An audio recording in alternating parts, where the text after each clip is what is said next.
In this presentation, we will consider the customer cycle or the accounts receivable cycle or the income or sales cycle within Xero. Here we are in our Xero dashboard. We're going to do our similar process we do every time we go into Xero, and that's going to be opening up our major financial statements. So I'm going to open up the major financial statements. I'm going to go to the accounting dropdown. We're going to go to the balance sheet, open up the balance sheet. Then as it opens up, I'm going to right click on the tab up top and duplicate that tab. So I'm going to right click on this tab, duplicate that tab. So now we have the balance sheet to the right. I'm going to go back to the left and do the same thing for the income statement. As we navigate through, we'll have our financial statements open. We're then going to go to the accounting dropdown. We're going to go to the income statement this time. And then I'm going to go back to the tab up top. I'm going to right click on that tab up top and I'm going to duplicate that tab. So now we have our balance sheet and our income statement, and we can do kind of our data input on the tab to the left. Now, as we think about the customer cycle, I'm going to jump over to the QuickBooks desktop version just because I want to see this flow chart. We're down here in the customer cycle. Let's think about what normally happens within the customer cycle. What normally happens in the flow chart is, and it depends on the type of industry we have, right? If we're in a type of industry where we are billing the client for work that we did, like a law firm or an accounting firm, and we do work and then we send an invoice to the client, then we're typically going to have the invoicing process here. And when we create an invoice then, and an invoice in Xero will look something like this. When we create an invoice then, what's going to happen? Typically what happens at that point in time is the accounts receivable goes up. People owe us money. That's the account representing people owing us money. And then the revenue goes up, sales go up on the income statement. So balance sheet account goes up, income statement account goes up. Now, if you're dealing with something other than inventory, or if you have inventory that you're dealing with, then the cost or the expense of that inventory being sold also goes up at that time, bringing net income down, and the inventory will go down. So it's important to kind of think about, what are going to be the effect of the financial statements or these forms on the financial statements. So typically that's going to be the invoice. That's what happens on the invoice. Then we're going to have the receive payment. So at some point in time, of course, the customer would give us a payment. If we invoice them and we're imagining the invoice going out in the mail or electronically, email or something like that, we would expect payment to then be received.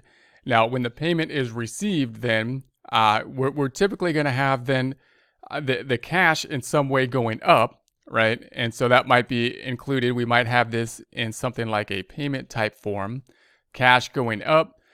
And if we were thinking about QuickBooks typically puts it into or recommends that it goes into an undeposited fund, which is basically a cash account saying, hey, I haven't gone to the bank yet. Xero doesn't emphasize the undeposited funds, but you can still use it if you needed to. And that's one of the most confusing components of the customer cycle. Is how are the deposits being received? Do we need to batch the deposits in a particular way in order to match them up to the bank statements that we will have? Now, Xero has some nice kind of functionality to help us, match up the deposits to the bank statement. So if we can match that deposit up, we don't need to go into undeposited funds. In other words, if we got a lot of payments from multiple people, and then we took those payments to the bank and deposited them into the bank, and we didn't really know the grouping of the deposits, then we may first want to put them into undeposited funds or some other account, and then go to the bank and deposit them into the bank and one group sum that will match what's on the bank statement. Now, if you're working with a lot of electronic transfers and stuff like that, if you're getting paid electronically, then the deposit will probably pretty closely match what's in the bank statement, and you won't need that extra step. You can just put it right in the bank account as Xero is designed to do. However, if you're getting a lot of checks like cash, if you're getting cash or something like that, and other types of payments and checks and whatnot that you're going to the bank then at the end of the day and depositing, then you're probably going to want to have to group them together in some way so that you can do the bank reconciliation at a later time. So we'll discuss that a little bit more at a later time. And then you would record the deposit. So if, in other words, on this step, if you put it right into the bank, then you're basically done there. It went into the bank and you're good. If it was an electronic transfer or something like that, then that's it. If, however, you got cash or something like that, and then you need to go to the bank, you may want to put it into undeposited funds or some kind of holding account here, some kind of clearing account, and then go to the bank and deposit it into the bank, at which point it would take it out of the undeposited funds would go down and the checking account would go up at that point.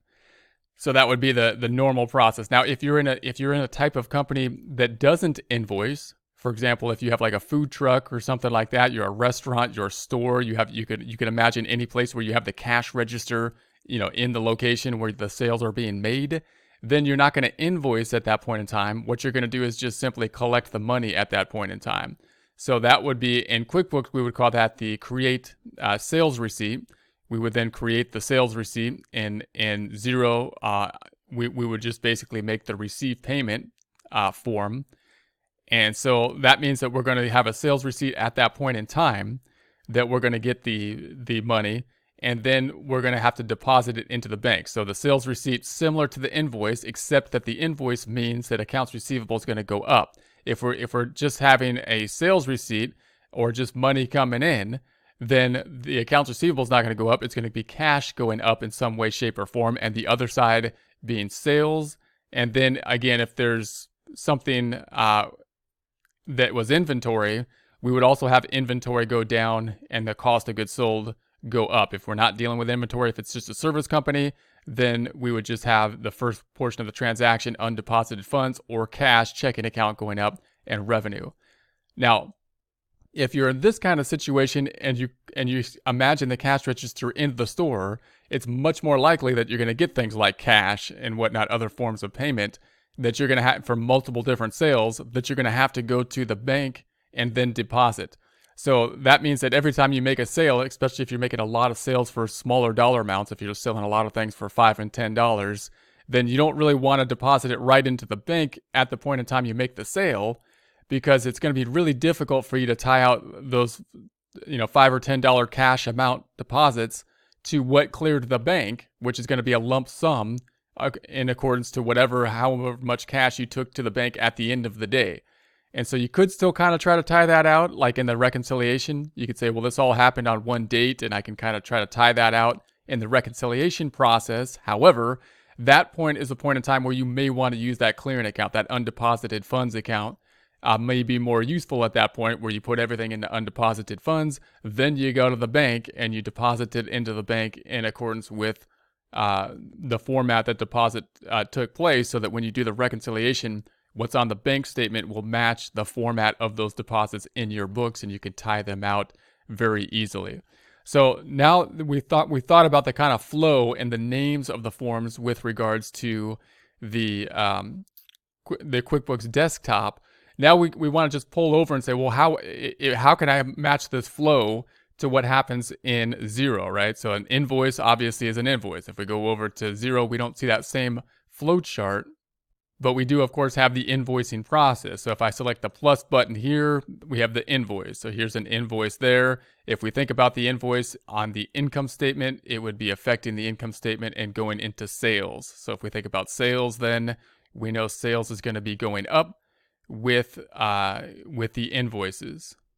So if we scroll down here, we got the receivable invoice, right, on the sales. If I then go back, I'm gonna go back, and then I'm gonna go to the balance sheet. The other side would be in the accounts receivable. So if there were anything in the accounts receivable here, that would typically be from the invoice. Then we have the receive payment. So when we have the receive payment, if I go back to the first tab, you can get to the receive payment in a couple different ways. I'm going to go back to the dashboard in Xero here. If we go back to the dashboard and we go down to the invoices owed to you item here, then we can go to the awaiting payment, and that'll give us our list of invoices. And if we were to select one of these invoices and then scroll down to the bottom, this is where we have the receive payment type item here. So here's the receive payment that matches to that invoice.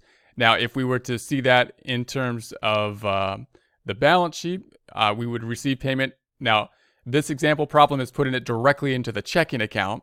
So notice we're not using the undeposited funds account here, right? It's just going right into the checking account. It is possible to use that undeposited funds. We'll talk more about that later if it would be something applicable. Here in this section, we see the receivable payment items increasing the checking account. Back to QuickBooks Desktop. Then again, we don't have the deposit here because we already put it into the checking account at this step. So we didn't put it into that clearing account undeposited funds. Then the other way you can do this, if you imagine you're in the store and you have just simply a sales receipt, right? A sales receipt. Well, where's that form in Xero? What if we're just in a store and we want to collect money within the store? Well, if I select the icon here and then we go down to the receive money. Now again, note I have to select the account, either the checking account or the savings account. If we wanted to put it into some kind of clearing account first, then we'd have to set up another account, basically a bank account that would be a clearing account. I'm going to select the checking account here and we're going to go next. And then we'd have the receive payment from and the items here. So then we have the items that we can select in order to record the receive payment, which would of course be increasing the checking account and increasing sales, and then possibly having something to do with cost of goods sold and inventory if those items are affected from this transaction. So note again, this item is the one where we're imagining we're kind of in a store and it's more likely we're going to get cash. So this is the one where it may be more likely that you would want to create like another clearing account possibly for like undeposited funds, or a clearing cash account that you would collect and then take that and transfer it from that account to the checking account nightly so that you can then reconcile more easily. So we'll talk more about those major forms in future presentations.